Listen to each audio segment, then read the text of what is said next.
যুদ্ধবিরতি উপেক্ষা করে গাজায় ইসরায়েলি আগ্রাসন চলছেই। উপত্যকা জুড়ে আবর্জনার স্তূপ, মহামারী রূপ নিচ্ছে রোগবালাই। যুক্তরাষ্ট্রে সরকারি শাটডাউনে ১৫০০-এর বেশি ফ্লাইট বাতিল, বিলম্বে ছেড়েছে ৬,০০০, ব্যাপক যাত্রী ভোগান্তি। এবং সন্ত্রাসী তকমা কাটিয়ে যুক্তরাষ্ট্রের সিরিয়ার প্রেসিডেন্ট আল শারা সোমবার ট্রাম্পের সঙ্গে বৈঠক, সই হতে পারে কয়েকটি চুক্তি।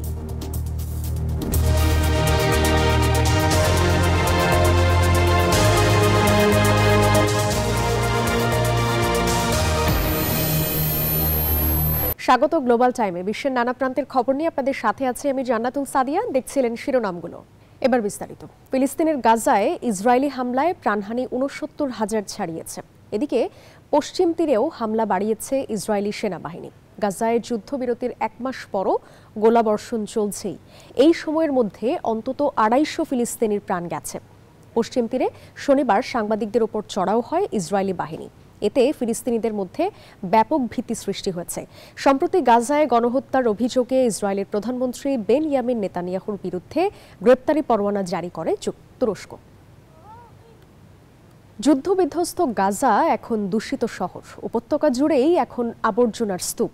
পয়ঃনিষ্কাশন ব্যবস্থাও পুরোপুরি ভেঙে পড়েছে। এতে ডায়রিয়ার পাশাপাশি চর্ম ও শ্বাসজনিত রোগ ছড়িয়ে পড়ছে ব্যাপক হারে। জাতিসংঘ সতর্ক করে দিয়ে বলছে, গাজার জনস্বাস্থ্য এখন রয়েছে চরম ঝুঁকিতে। ধ্বংসস্তূপের উপর দাঁড়িয়ে থাকা গাজা এখন শুধু অবকাঠামো পুনর্গঠনের সংকটে নয়, নিমজ্জিত পরিবেশগত বিপর্যয়েও। যুদ্ধের আগুন নিভু নিভু হলেও বর্জ্যের বিষাক্ত ছায়া ক্রমশ গ্রাস করছে উপত্যকাটিকে, যা গাজাবাসীর বিপর্যস্ত জীবনে যোগ করেছে আরেকটি নির্মম অধ্যায়। আমি বিশুদ্ধ বাতাসে শ্বাস নিতে পারছি না। তাঁবুর ভেতরেও ভয়াবহ দুর্গন্ধ।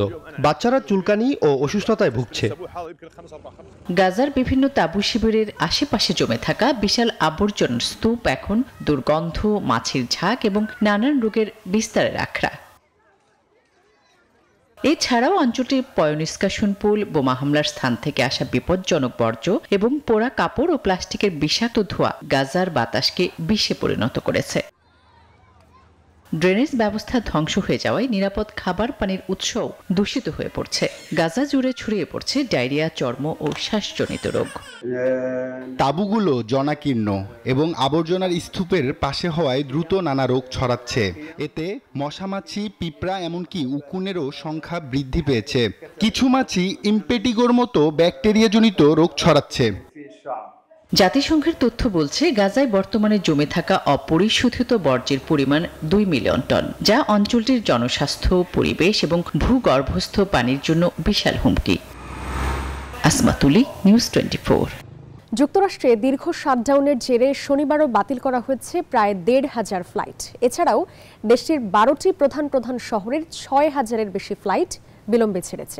এতে বিরাট ভোগান্তি পড়েছেন যাত্রীরা।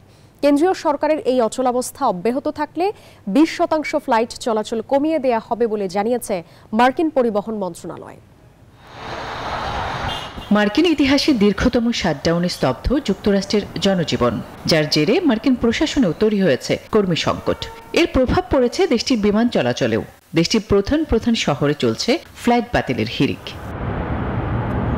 সরকারি শাটডাউনে এয়ারলাইন্সগুলোকে ফ্লাইট চলাচল কমানোর নয়া নির্দেশনার দ্বিতীয় দিনও হাজার হাজার ফ্লাইট বাতিল ও বিলম্বিত হয়েছে। এতে ভোগান্তিতে পড়েন যাত্রীরা। আমি অন্টারিও যাচ্ছি।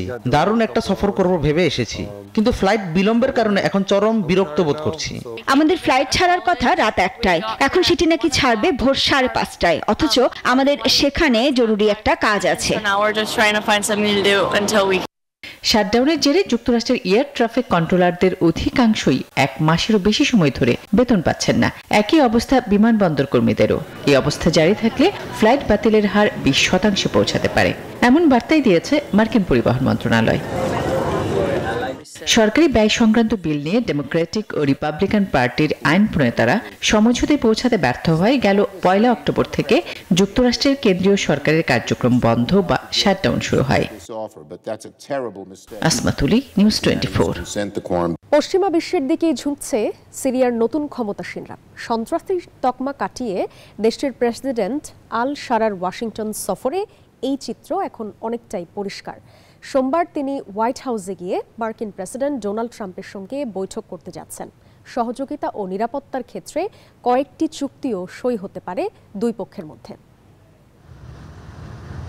প্রায় ৮ দশক পর যুক্তরাষ্ট্রে পা রাখলেন সিরিয়ার কোনো রাষ্ট্রপ্রধান।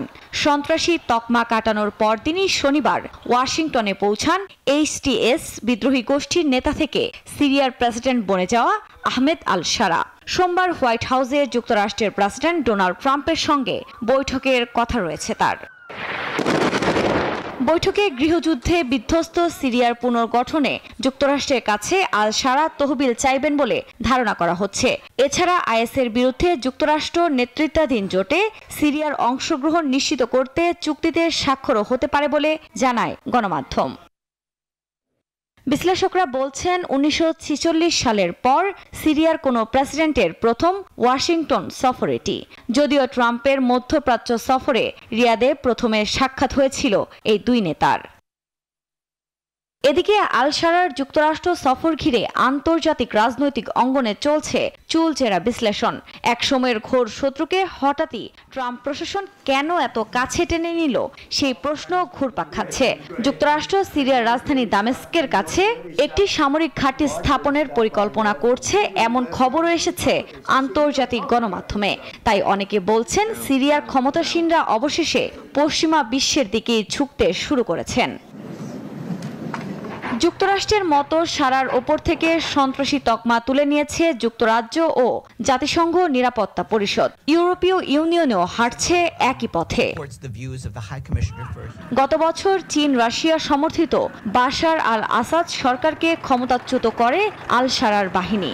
তীব্র সংঘর্ষে টিকতে না পেরে পালিয়ে রাশিয়ার মস্কোতে আশ্রয় নেন বাশার। এরপর সিরিয়ার নতুন ক্ষমতাসীনদের সঙ্গে নানান ইস্যুতে থাকা চুক্তি নিয়ে নতুন করে আলোচনা শুরু করে রাশিয়া। তবে তা কিছুই এখনো আলোর মুখ দেখেনি। আফরিন মৌ, নিউজ 24।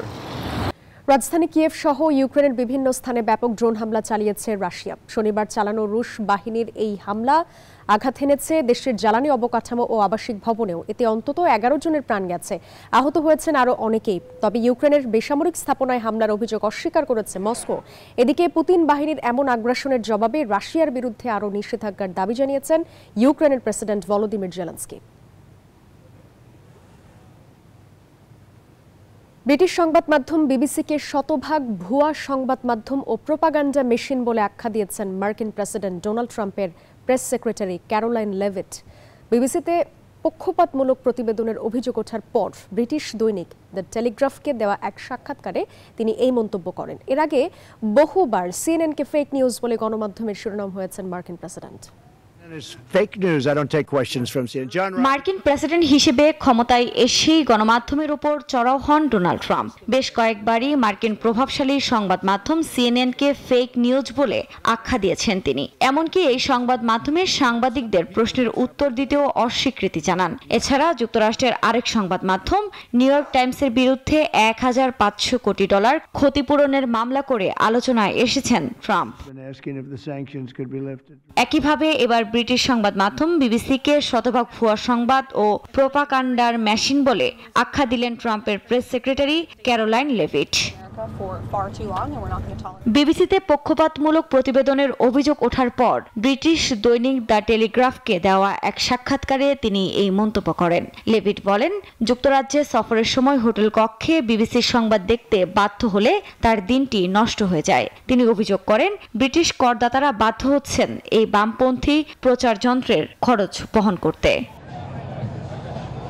এই মন্তব্য আসে এমন সময়ে যখন বিবিসির একটি প্যানোরামা ডকুমেন্টারি নিয়ে প্রশ্ন উঠেছে, যেখানে ট্রাম্পের 2021 সালের 6 জানুয়ারির বক্তব্য বিকৃতভাবে উপস্থাপন করা হয়েছে বলে অভিযোগ রয়েছে। ফাঁস হওয়া এক নথিতে দেখা গেছে বিবিসি ট্রাম্পের বক্তব্যের 2টি অংশ কেটে একত্র করেছেন, যেখানে তিনি সমর্থকদের ক্যাপিটলে মিছিল করে ফাইট লাইক হেল বলেছিলেন। কিন্তু সেই অংশটি বাদ দেওয়া হয়েছে, যেখানে ট্রাম্প বলেন, শান্তিপূর্ণ ও দেশপ্রেমিকভাবে তোমাদের কণ্ঠস্বর শোনাও। আফরিন মৌ, নিউজ 24। যুক্তরাজ্যে বাড়ির গড় মূল্য রেকর্ড উচ্চতায় পৌঁছেছে। এই হার সবচেয়ে ছুঁয়েছে চলতি বছরের অক্টোবরে। হ্যালিফ্যাক্সের তথ্য অনুযায়ী অক্টোবরে মাসিক ভিত্তিতে বাড়ির দাম 0.6 হারে বৃদ্ধি পেয়েছে, যা চলতি বছরের জানুয়ারি মাসের পর এক মাসের সর্বোচ্চ মূল্য বৃদ্ধির হার। এতে দেশটিতে বাড়ির গড় দাম দাঁড়িয়েছে 2,99,862 পাউন্ডে, যা বাংলাদেশি মুদ্রায় প্রায় 4,80,00,000 টাকার বেশি। যুক্তরাজ্যের ইতিহাসে এখন পর্যন্ত এটি বাড়ির সর্বোচ্চ গড় মূল্য।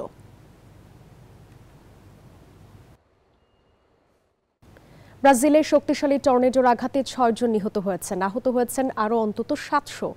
শুক্রবার গভীর রাতে দেশটির রিও বনিটো শহরে আঘাত হানে টর্নেডোটি। মুহূর্তেই লণ্ডভণ্ড হয়ে যায় পুরো শহর। ঘণ্টায় 250 কিলোমিটার গতিবেগে ছুটে আসা এই টর্নেডোর প্রভাবে শহরটির প্রায় 90% ঘরবাড়ি ক্ষতিগ্রস্ত হয়েছে। শহরটিতে প্রায় 14,000 মানুষের বসবাস। আহত সকলের চিকিৎসা সহায়তা ও ক্ষতিগ্রস্তদের সব ধরনের সহযোগিতা দেওয়া হয়েছে বলে দাবি স্থানীয় প্রশাসনের। এই ছিল গ্লোবাল টাইমে। এতক্ষণ সাথে থাকার জন্য ধন্যবাদ সবাইকে।